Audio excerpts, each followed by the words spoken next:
from whence, though willingly, I came to Denmark to show my duty in your coronation, yet now I must confess that duty... Giving to you no further personal power to business with the king, more than the scope of these dilated articles allow. What's good about it is that it allows us to see that what Shakespeare was writing about is something endearing. The crisis that a young man goes through feeling suicidal, especially because of the death of his father, the discovery of the adultery of his mother, and the loss of his girlfriend. I mean, a first love situation that goes disastrously wrong. And he feels perpetually like ending his own life. God has given you one face, and you make yourselves another. You jig, you amble, you lisp. You nickname God's creatures and make your wantonness your ignorance. Go to! I'll no more on't. It has made me mad. I say, we will have no more marriage. Those that are married already, all but one, shall live. The rest shall keep as they are. To a nunnery go. Farewell. I really had a wonderful time auditioning for it because I embarked on it expecting that I might draw a blank. I might have to give up on it. I might discover that there was nobody I could find who was sufficiently ready or interesting to be able to take it on. And absolutely the opposite. I discovered a host of young actors, many of whom I felt were ready to be able to do it and would have cast. And indeed I cast two, because Ben Whishaw plays it for the bulk of the time, but another young actor called Al Weaver is also going to play certain performances.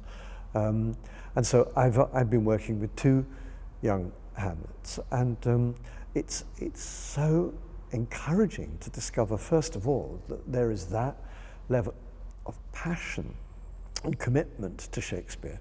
I mean, I think I went 3 times to meet Trevor, and as I went back, I realised that if I were to get this would be a really hard role, because I felt even in the audition, it's very, Trevor has this way of kind of, when he's auditioning, he pulls his chair up very close and looks right into your eyes and speaks very softly to you.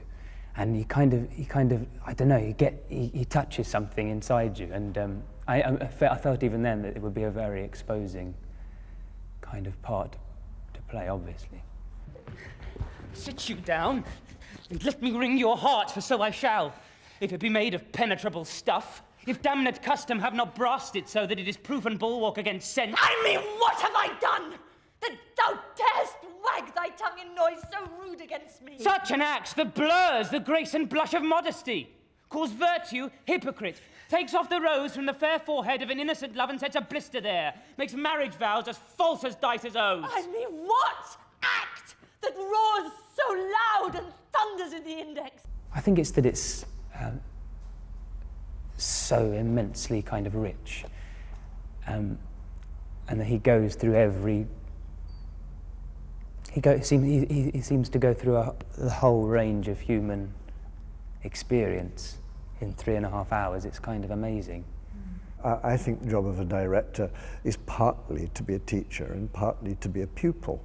You have to learn from what actors bring to you, and you know, you have a particular vision in your head, and then it's wonderful. It's exhilarating when the actors correct and adapt that vision because they show you new things and different things. And that's happened throughout this rehearsal period. So it doesn't matter how old the actor is, if they've got a great idea, you want to hear it. Ah! Have you eyes? You cannot call it love. For at your age, the heyday and the blood is tame, it's humble, and waits upon the judgment. And what judgment would step from this to this? Oh, shame, where is thy blush? Rebellious hell, if thou canst mutine in a mother's bones, to flaming youth, let virtue be as wax and melt in her own fire. Oh, Hamlet, speak no more. Thou turn'st mine eyes into my very soul, and there I see such black and grained spots as will not cease their tinct. Nay,